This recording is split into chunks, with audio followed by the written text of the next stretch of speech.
በመጨረሻ ሁሉ ነገር እግዚአብሔር እቅድ ነው።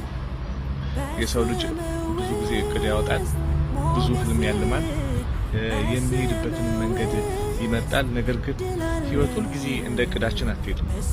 አንዳንድ ጊዜ የፈለግነው አይሆንም፣ የጠበቅነው ይዘገያል፣ የከፈታችሁት በር ደግሞ ይዘጋል።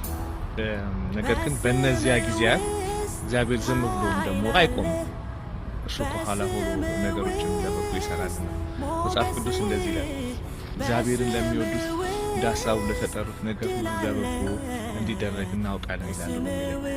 ምናልባት ዛሬ ብዙዎቻችን የምናለቅስበት ነገር ነገ የምንመሰክረው ታሪካችን ይሆናል።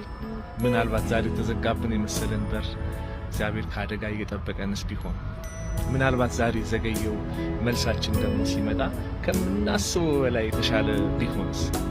ልክ ዮሴፍ ጉድጓዱ ሲጣል ዙፋን እየጠበቀው መሆኑን አላወቀም አልነበር?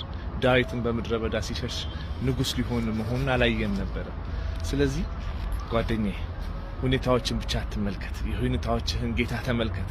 መጽሐፍ ቅዱስ ደግሞ እንደሚናገረው በፍጹም ልብህ በእግዚአብሔር ታመን፣ በራስህ ማስተዋል አትደገፍ እንደሚለው ዛሬ ሁሉን ነገር ባትረዳም ችግር የለውም።